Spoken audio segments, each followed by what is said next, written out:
Hi students, welcome to the channel. आज का हमारा टॉपिक है व्हाट इज फोर्स। फोर्स क्या चीज है, चलिए आइए इसको समझते हैं। फोर्स एक फिनोमेना है पुश और पुल का, और ये एक वेक्टर क्वांटिटी है। जब भी हम किसी भी चीज को धक्का देते हैं या किसी भी चीज को पुश करते हैं या पुल करते हैं, उसमें फोर्स इन्वॉल्व होती है। अब किसी डायरेक्शन में हम ये कर रहे हैं तो ऑब्वियसली ये वेक्टर क्वांटिटी है। तो फोर्स इज ए पुश और pull and it is a vector quantity. Effects of force. Force के क्या क्या इफेक्ट्स हैं? Force can change the direction of the object. उसकी पोजीशन को भी चेंज कर सकती है, उसकी स्पीड को चेंज कर सकती है और उसकी शेप को भी चेंज कर सकती है। अब आपके सामने एक बॉल है, स्टेशनरी बॉल है जो कि एक टेबल पे रखी हुई है। अगर मैं आपसे पूछता हूं क्या इस पे कोई फोर्स लग रही है, अगर हम बोलें इस पे कोई फोर्स नहीं लग रही तो हम गलत होंगे। कैसे?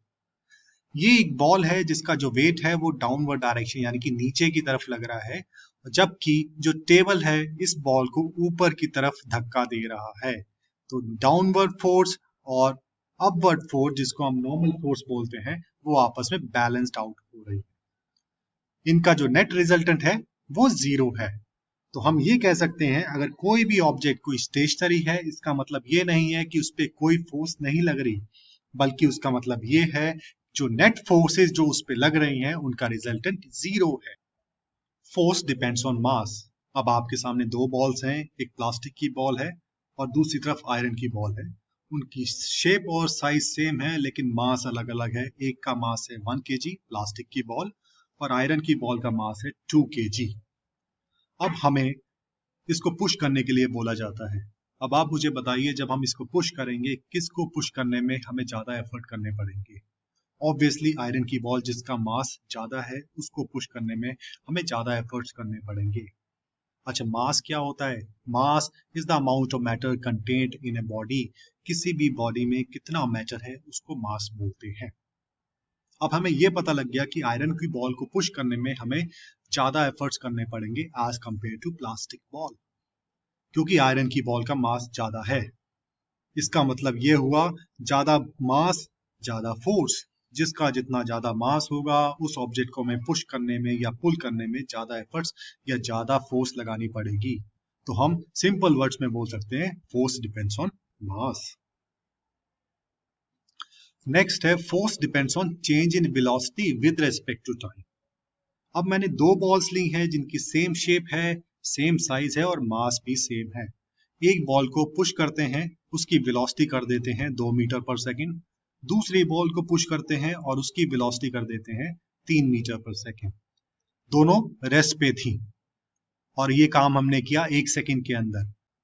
अब इसकी वेलोसिटी में कितना चेंज आया? 2 माइनस 0 2 मीटर पर सेकंड 1 सेकंड में। और इसकी वेलोसिटी में चेंज आया 3 माइनस 0, सेकंड वाले बॉल की वेलोसिटी में चेंज आया 3 minus 0 is equal to 3 metre पर सेकंड, जो कि 1 सेकंड में चेंज आया। किसकी वेलोसिटी में ज्यादा चेंज आया with respect to time? Obviously जो दूसरी वाली बॉल है उसकी वेलोसिटी में ज्यादा चेंज आया। तो हम बोल सकते हैं जिसकी वेलोसिटी में ज्यादा चेंज आया उसको हमने ज्यादा ताकत लगाई होगी, तभी तो उसकी वेलोसिटी में ज्यादा चेंज आया विद रिस्पेक्ट टू टाइम। तो सिंपल वर्ड्स में हम बोल सकते हैं जिसकी वेलोसिटी में, जिस ऑब्जेक्ट की वेलोसिटी में ज्यादा चेंज आएगा टाइम के अनुसार, हम बोल सकते हैं उसमें ज्यादा ताकत ज्यादा फोर्स लग रही है उस ऑब्जेक्ट में। हाँ, एक चीज और, the change in velocity with respect to time को एक टर्म से रिप्रेजेंट किया जाता है जिसको हम एक्सेलरेशन बोलते हैं। तो अब इस पॉइंट ऑफ टाइम पे हमारे पास दो चीजें हमें समझ आई कि फोर्स एक तो मास पे डिपेंड करती है, दूसरा change in velocity with respect to time यानी कि एक्सेलरेशन पे डिपेंड करती है।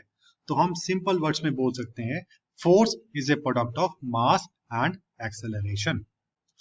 Object moving with uniform velocity. एक प्लास्टिक बॉल है जो कि यूनिफॉर्म वेलोसिटी से मूव कर रही है, जिसकी यूनिफॉर्म वेलोसिटी है 3 मीटर पर सेकंड। यूनिफॉर्म वेलोसिटी से हम ये समझते हैं कि इसकी वेलोसिटी चेंज नहीं हो रही with respect to time. Velocity जब चेंज नहीं हो रही विद रिस्पेक्ट टू टाइम तो उसकी वैल्यू क्या होगी? Zero. Force is equal to mass into change in velocity with respect to time या मास इनटू एक्सेलरेशन, यानी कि इसका एक्सेलरेशन जीरो है। जब एक्सेलरेशन जीरो है तो मास के साथ उसका जो प्रोडक्ट होगा वो भी जीरो होगा, यानी कि पूरी की पूरी फोर्स जीरो है। तो हम ये कह सकते हैं जब कोई ऑब्जेक्ट यूनिफॉर्म वेलोसिटी से मूव कर रहा है, इस केस में हॉरिजॉन्टल डायरेक्शन में यूनिफॉर्म वेलोसिटी से मूव कर रहा है, तो हम बोलेंगे जो नेट फोर्स है हॉरिजॉन्टल डायरेक्शन में 0 है। टाइप्स ऑफ फोर्सेस, अब हमने कैटेगराइज किया है दो टाइप्स ऑफ फोर्सेस में, एक कॉन्टैक्ट फोर्स होती है, दूसरी नॉन कॉन्टैक्ट फोर्सेस होती है। कॉन्टैक्ट फोर्सेस वो होती है जिसमें हमें फिजिकल टच करना पड़ता है उस फोर्स को इम्प्लीमेंट करने के लिए। जैसे मैं फॉर एग्जाम्पल एक टेबल को पुश करता हूं तो बिना टच किए मैं पुश नहीं कर पाऊंगा। उसी तरह फ्रिक्शनल फोर्स एक कॉन्टैक्ट फोर्स है। दो ऑब्जेक्ट्स के बिना कॉन्टैक्ट के फ्रिक्शनल फोर्स एग्जिस्टेंस में नहीं आ सकती। एयर रेजिस्टेंस भी एक तरह की कॉन्टैक्ट फोर्स है, लेकिन इसका मतलब ये नहीं है कि नॉन कॉन्टैक्ट फोर्सेस एग्जिस्ट नहीं करती। नॉन कॉन्टैक्ट फोर्सेस वो होती हैं जिनमें कॉन्टैक्ट की जरूरत नहीं होती, लेकिन फिर भी वो अपना इफेक्ट दूसरी बॉडी पे डाल सकती हैं।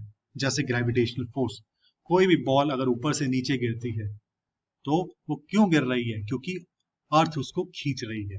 Similarly electric force, electron flows from one position to another position, एक जगह से दूसरी जगह इलेक्ट्रॉन फ्लो करते हैं, ये इलेक्ट्रिक फोर्स का एग्जांपल है। मैग्नेटिक फोर्स, आप दो मैग्नेट्स ले लीजिए, एक मैग्नेट दूसरे मैग्नेट को पुल भी कर सकता है और पुश भी कर सकता है बिना उसको टच किए, तो ये भी एक नॉन कॉन्टैक्ट फोर्स के एग्जांपल है। समरी, फोर्स एक पुश और पुल का फिनोमेना है और ये एक वेक्टर क्वांटिटी है। जब भी कोई ऑब्जेक्ट रेस्ट पे होती है या यूनिफॉर्म मोशन पे होती है, इसका मतलब ये है कि नेट एक्सटर्नल फोर्सेस जो उस पे एक्ट कर रही हैं वो 0 है।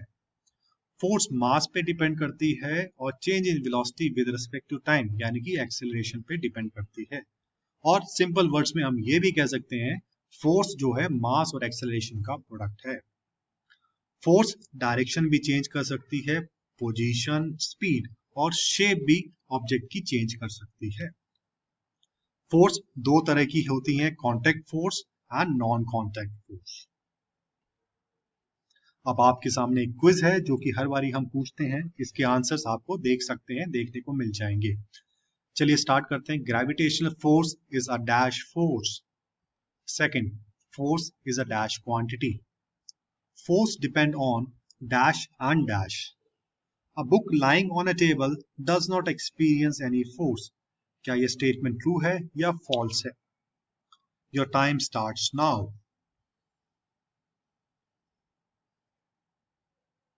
And your answers are? I hope आपको ये वीडियो पसंद आया होगा और इंटरेस्टिंग लगा होगा। अगर आप चाहते हो मैं आपके लिए और इंटरेस्टिंग वीडियो लेके आऊं जिसमें हमारे कॉन्सेप्ट्स क्लियर हों, तो आप सब्सक्राइब कर सकते हैं हमारे चैनल को। Till then, good bye, thank you and have a nice day.